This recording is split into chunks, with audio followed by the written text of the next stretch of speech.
خو هیوادوالو د دې ورځې په مناسبت د پلازمینې کابل په ګډون د هیواد په بیلابیلو ښارونو کې په ډیرې خوښۍ او لیوالتیا سره مراسم ترسره کړل. زموږ همکار سعدالدین حکیمي د کابل سړکونو څخه د نن ورځې حال په دې راپور کې انځور کړی دی. د زمري 24 او په افغانستان کې د اسلامي امارت د بیا واکمنېدو د 5مې کلیزې په مناسبت کابل ښار په ملي بیرغونو او شعارونو سنګر شوی او خلک د ښار په بیلابیلو برخو کې په ډلهییزه توګه ګرځي. هغه هیوادوال چې د دې ورځې د نمانځنې لپاره له بیلابیلو ولایتونو کابل ته راغلي خوښي څرګندوي او د زمري 24 د هیواد په تاریخ کې له نه تکرارېدونکو ورځو بولي.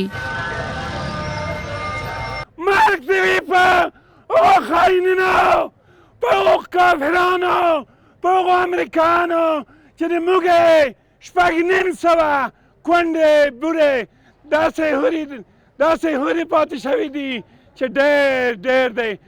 زه خپله ډېر خوشحاله یم.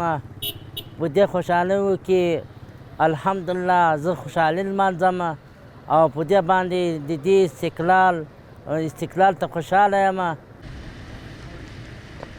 د هیواد امنیتي او نظامي بنسټونو منصوبین هم د کابل ښار په بیلابیلو برخو کې په یو واحد صف کې منظم شوي دي. دوی به لږ وروسته په خپلو نظامي موټرو کې سپاره شي او د ښاریانو د ګڼې ګوڼې په منځ کې به ګزمه وکړي. خلک هم له امنیتي ځواکونو سره له نږدې لیدنه کوي او د امنیت د تامین په برخه کې د دوی له شپه ورځنیو هڅو مننه کوي.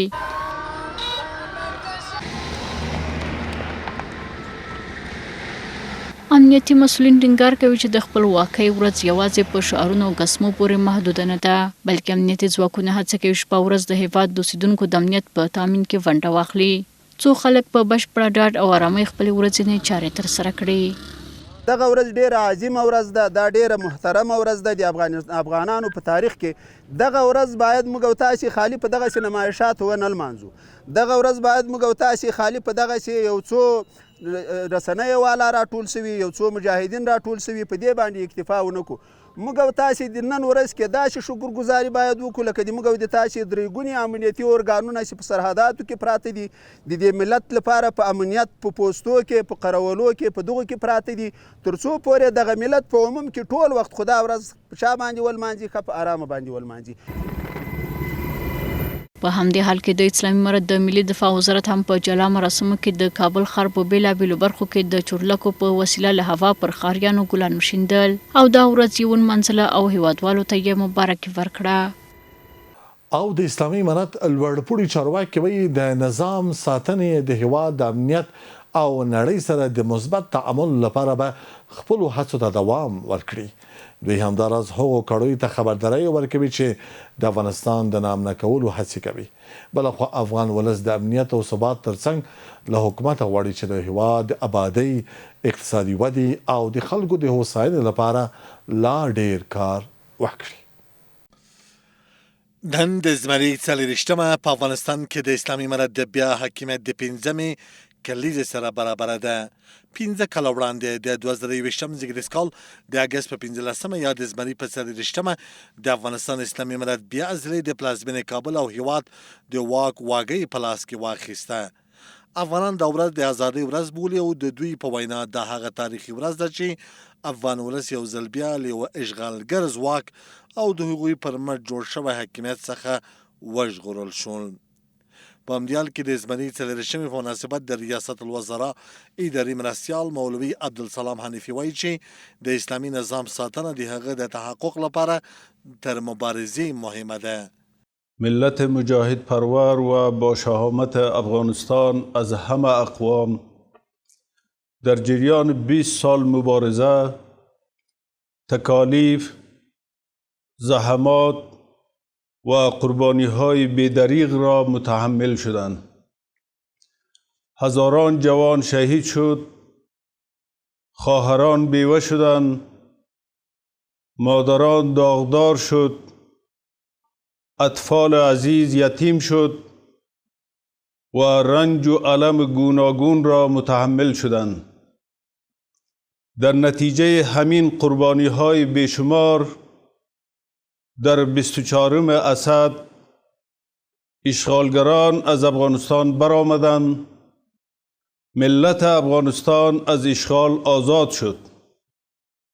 اکنون حفاظت از نظام اسلامی مهمتر از مبارزه برای تحقق آن است. 24 اسد روز آزادی ملت افغانستان از اشغال بیگانگان را بر قاطبه ملت افغانستان از صمیم قلب تبریک عرض می نمایم. له دې سره سم د زمري څلېرویشتمې په مناسبت د کورنۍ او چارو وزیر خلیفه سراج الدین حقاني وایي چې نړۍ سره مثبت تعامل ته اراده لرو، نوموړي زیاته کړې افغانان د جرګو او مرکو خلک دي، د ستونزو د حل لپاره له هر چا سره خبرې اترې غوره بولي. هغه د خپل پیغام په یوه برخه کې هغو کړیو ته چې له بهر څخه د افغانستان د نامنا کولو هڅې کوي ور یاده کړې چې د انګریزانو، شورویانو او امریکایانو له ماتې له تاریخ څخه دې عبرت واخلي. بیا هم هغه مشکلات او تهدیدونه چې د خارج نه اوس بیا کوشش کوي چې د وحدت او اتفاق خراب کړي او ستونزه مشکل جوړ کړي، دا د افغانانو دپاره مشکل نه ده، د هغه خلک دپاره یو بد عواقبو، د بدو پیغامو، د بدو هغه بو که خدای کې دی ته مخکې وي چې لکه څنګه چې زموږ په د نږدې تاریخ کې د انګریزانو تاریخ چې 28 د اسد روان ده، د شوروي اتحاد تاریخ او د امریکانو تاریخ، بیا هم افغانان د جرګو د مرکو خلک دي، هر چا سره خپل مشکل په خبرو اترو باندې حل کوي. څوک چې په افغانستان باندې یرغل کوي د خپل د ځان انجام په د ماضي یرغلګرو کې وګوري. نور ټول افغانان ته زه بیا مبارکي ورکوم، الله پاک مې ښاد او آباد او خوشحاله عزتمن وساته. السلام علیکم. دغه راز د افغانستان دفاع وزیر وایي چې د امنیت د اخلال داخلي او بهرني هڅې به په قوت او میړانه له منځه یوسو. ملا محمد یعقوب مجاهد د زمري 40مې تاریخي ورځې په اړه ویلي چې امنیتي او دفاعي ځواکونه په ټول قوت او میړانه د هېواد له ګوټ ګوټ دفاع کوي او چاته به اجازه ورنکړي چې له بهر او یا داخل کې د امنیت اخلال هڅې وکړي. دفاع وزیر ویلي چې سر او مال به له دې هېواد ازادۍ او ولس څخه ساتنه وکړي. موږ به انشاءالله تعالی د دې ورځې او د دې اوسني وضعیت او د دې امنیت د ساتنې دپاره او د خپل هېواد د ساتنې دپاره شپه او ورځ پر ځان یې وکوو او په ټول توان باندې به هڅه کوو تر څو پرې نږدو چې افغانستان کې یو نوع د انواعو مشکلات څوک ایجاد کړي، نه په داخل کې او نه د خارج څخه به چاته اجازه ورکوو چې د افغانستان امنیت اخلال کړي. زموږ دفاعي او امنیتي ځواکونه چمتو دي چې په هره برخه کې د هېواد له ګوټ ګوټ څخه ښه په میړانه په سر او مال سره دفاع وکړي. ټول ولس ته اطمینان ورکوو چې انشاءالله موږ به په ټول توان باندې په ټول قوت باندې د خپل هېواد څخه او ستاسو د سر او مال عزت څخه او د دې استقلال څخه او د دې نظام څخه ساتنه کوو. تاسو مطمئن اوسیږئ. په ورته وخت کې د پکتیکا والي ملا عبدالخالق عابد د فتح په مناسبت په خپل پیغام کې د هېواد او نظام تخریب کوونکو ته خبرداری ورکړی که له خپلو کړنو لاس په سر نشي له سخت غبرګون سره به مخ شي. په دې عمل کې شرعي نظام راغلی دی، د ټولو ولسونو خوښ دی او د ټولو ولسونو په اتفاق په یوه اواز باندې لبیک ورته وایي او پر دې نظام باندې ټول افغانان سر او مال قرباني کوي. نو دا د دوی تېروتنه بولمه، دغه تېروتنه نور د دوی دپاره تکرارول دا ناسم عمل دی.